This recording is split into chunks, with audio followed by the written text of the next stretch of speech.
भोलेनाथ की जय हो, भोलेनाथ की जय हो, माँ काली की जय हो, माँ काली की जय हो। एक गांव में एक ब्राह्मणी रहा करती थी। उनकी एक बेटी थी। अपना बेटी का नाम वो राजकुमारी रखी थी। और वो ब्राह्मणी माँ काली का अमावस का दिन बहुत श्रद्धा भक्ति से पूजा करती थी।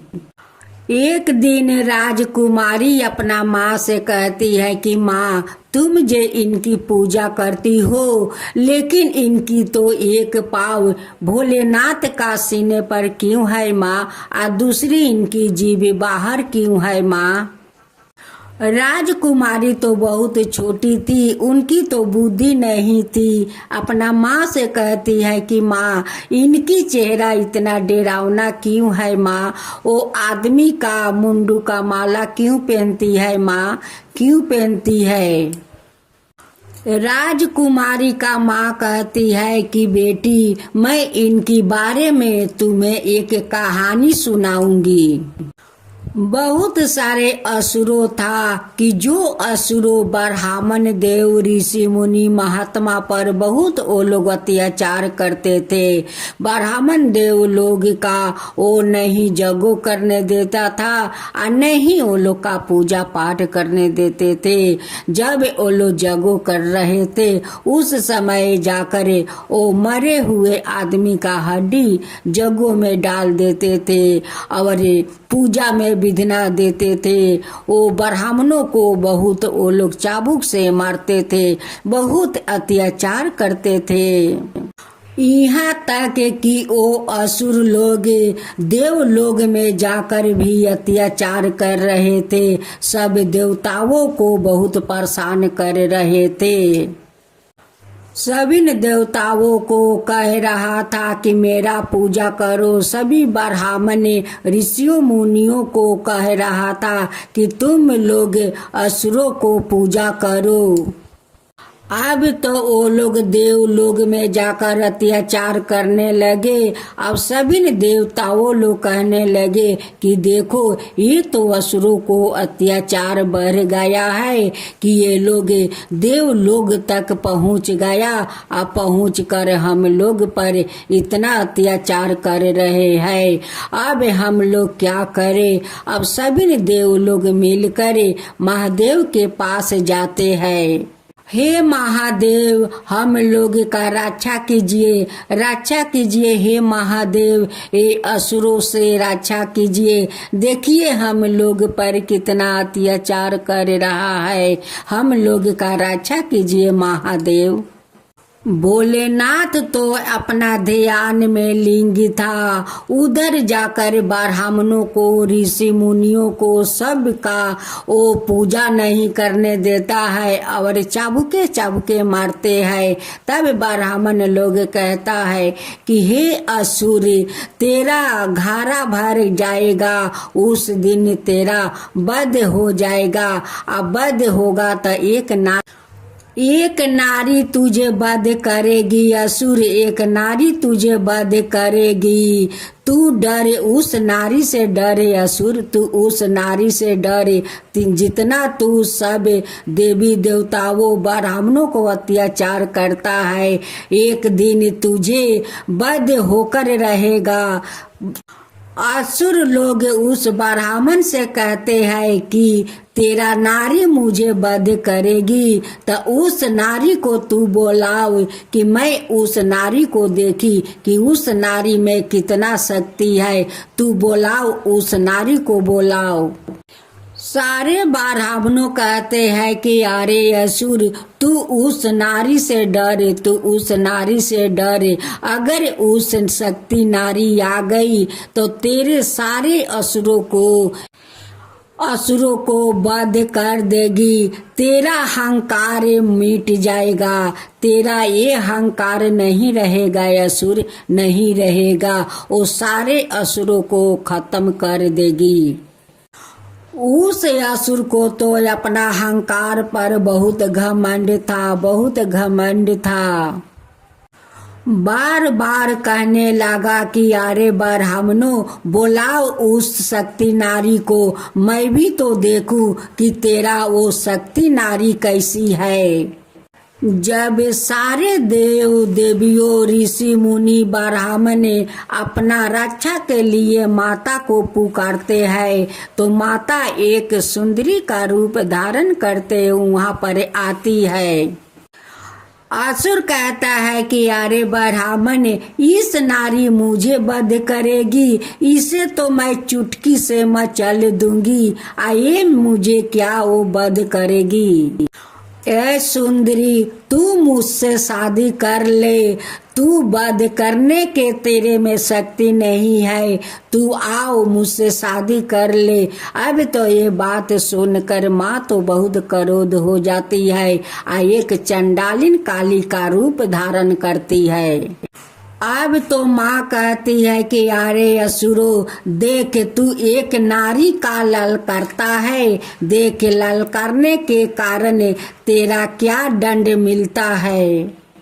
देख तेरे सारे असुरों को मैं कैसे संहार करती हूँ और उनकी रक्त से सेवन करके मैं कैसे पेट भरती हूँ। अब तो माँ अपना क्रोध में आकर सारे असुरों को गाला काटती है और उनकी रक्तों को सेवन करके अपना पेट भरती है। अब तो सभी को काटते काटते एक कोना शेष कर देती है। अब तो गणेश कहने लगे कि पिताजी पिताजी, देखिए माँ का एक कैसा रूप धारण किया है, पिताजी माँ कैसी रूप धारण किया है, देखिए सारे असुरों को कैसे वध कर रही है, पिताजी कैसे वध कर रही है। देखिए पिताजी, एक कोना तो माँ साफ कर दिया है, दूसरे कोना जा रही है, पिताजी आप कुछ कीजिए, पिताजी आप कुछ कीजिए। माँ को तो कोई रोक नहीं सकता है पिताजी, एक आप है कि माँ को रोक सकते हैं, पिताजी आप है कि माँ को रोक सकते हैं। अब तो सभी देवी देवताओं कहने लगे कि माँ तो चंडालिन काली का रूप धारण करी है, अब तो माँ से कोई नहीं बच सकता है, कोई नहीं बच सकता है। अगर बचा सकते हैं तो वो महादेव बचा सकते हैं, नहीं तो माँ तो दुनिया संसार को शेष कर देगी। भगवान महादेव आते हैं और माँ काली का सामने सो जाते हैं। जब माँ काली आती है तो उनकी एक पैर भगवान महादेव के छाती पर पड़ जाता है। जब देखती है कि ये तो मेरा पति है, तभी उनकी जीभ निकल जाता है। ब्राह्मणी अपना बेटी राजकुमारी से कहती है कि बेटी, यही माँ काली का कहानी है, इसी के कारण माँ काली का जीभ निकल गया है, क्योंकि अपना पति के छाती पर अपना पैर रख दी। जब देखी कि ये तो मेरा पति है, तभी उनकी जीभ निकल गया बेटी। तबिन से इसे सब कोई माँ काली का रूप में जानते हैं और माँ काली का रूप में इन्हें पूजा होता है, इन्हें बलि दिया जाता है बेटी। तब राजकुमारी अपना माँ से कहती है कि माँ, इस काली माँ में तो बहुत शक्ति है, माँ बहुत शक्ति है, देखो इतने सारे असुर था और माँ तो अकेली थी, वो अकेले ही सभी को गाला उतार दी, माँ सभी को गाला उतार कर और उनकी रक्त से उन्हीं सेवन किया। माँ तो कितना शक्तिशाली है, माँ काली बहुत शक्तिशाली है। माँ ब्राह्मणी अपना बेटी से कहती है कि बेटी, उस लिए तो माँ काली का भरल अमावस में उनकी पूजा होता है, रात 12 बजते हैं तब जाकर उनकी पूजा शुरू होता है और उस समय लोग बलि देते हैं। बलि देने से माँ बहुत प्रसन्न हो जाती है, क्योंकि माँ जो रक्त का सेवन करती है, उस लिए बलि से माँ बहुत प्रसन्न हो जाती है।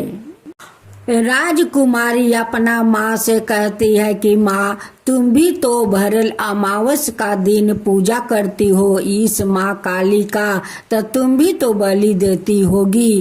वो कहती है कि बेटी, मैं तो बलि नहीं दे सकती हूँ, हम लोग तो गरीब है बेटी, मैं कहाँ से माँ काली को बलि दूँ। मैं एक कबूतर ले आती हूँ और उसी कबूतर को माँ को दे देती हूँ बेटी।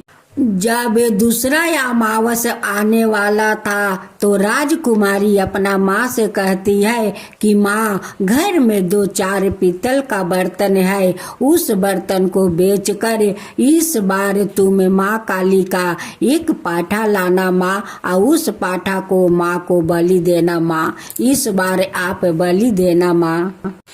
माँ अपना बेटी से कहती है कि बेटी, वही तो कई बर्तन घर में है कि उसमें दाल चावल हम लोग पकाते हैं खाते हैं, वो बेच देंगे तो हम लोग कैसे बनाएंगे और खाएंगे बेटी, कैसे बनाएंगे खाएंगे, कोई तो बर्तन नहीं रह जाएगा। बेटी कहती है कि माँ, कोई बात नहीं है, हम लोग मिट्टी के हारी किन कर ले आएंगे और उसी मिट्टी का हारी में हम लोग चावल दाल पका कर खाएंगे। वो बेटी के बात सुनकर सारा बर्तन बेचकर एक छोटा सा एक पाठा किन कर ले आती है।